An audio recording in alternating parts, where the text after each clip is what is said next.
നമസ്കാരം. നവഗ്രഹ ജ്യോതിശാലയത്തിലേക്ക് സ്വാഗതം.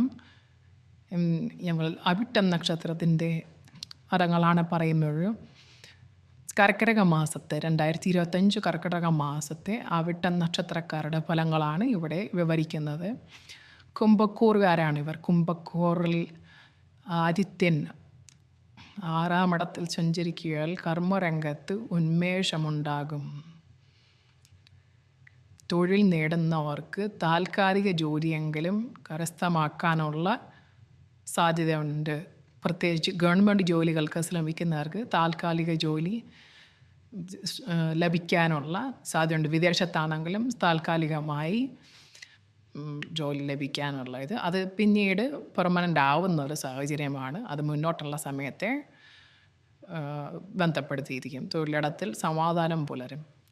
നല്ലൊരു അന്തരീക്ഷമായിരിക്കും തൊഴിലിടത്തിൽ. അതായത് നിങ്ങൾക്ക് തരുന്ന ടാസ്ക് നല്ല തൃപ്തിയോടുകൂടി ചെയ്ത് തീർക്കാൻ കഴിയും.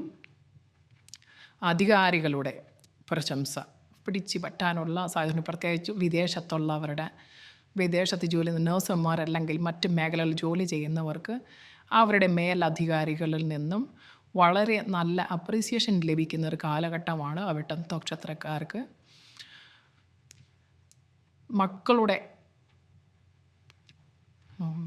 മക്കളുടെ വിദ്യാഭ്യാസത്തിനും ശ്രേയസിനും അഭിമാനിക്കും. മക്കൾ വഴി അല്ലെങ്കിൽ മക്കൾ സ്കൂളിൽ നല്ല മാർക്ക് ലഭിക്കുക, അല്ലെങ്കിൽ മക്കൾ നല്ല ഉയർന്ന നിലയിൽ ജോലി നേടുക, ഇതിനെല്ലാം അല്ലെങ്കിൽ മക്കളുടെ പേരിൽ സന്തോഷവും അല്ലെങ്കിൽ ഒരു തൃപ്തിയും ലഭിക്കുന്നൊരു കാലമാണ്. മകരക്കൂറുകാരായ അവിട്ടം നാളുകാർക്ക് കാര്യതടസ്സം ഇടയ്ക്കിടെ തലപൊക്കുന്നതായിരിക്കും. ആത്മവിശ്വാസം ലേശം കുറയും, പക്ഷെ പ്രതീക്ഷ കൈവിടരുത്.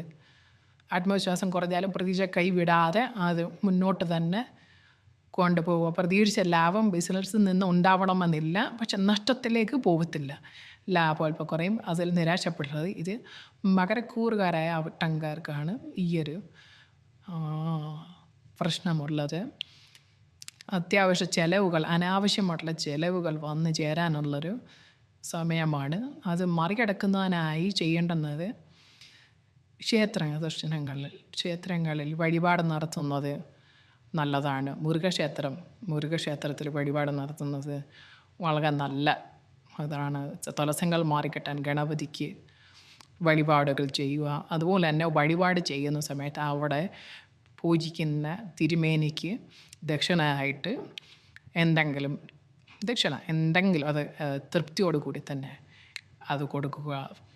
അത് വളരെ പുണ്യം ചെയ്യും. നമ്മൾ എപ്പം ക്ഷേത്ര ദർശനം നടത്തിയാലും അവിടുത്തെ ക്ഷേത്ര ജീവനക്കാർ അല്ലെങ്കിൽ അവിടെ ജോലി ചെയ്യുന്ന ആൾക്കാർ അവർക്ക് എന്തെങ്കിലും ദക്ഷിണ കൊടുക്കുന്നത് ഏറ്റവും പുണ്യമുള്ള കാര്യമാണ്. പ്രത്യേകിച്ച് തിരുമേനിമാർക്കും അതുമായിട്ട് ചുറ്റിപ്പറ്റി നിൽക്കുന്നവർക്ക്. കാരണം അതിൻ്റെ ഗുണം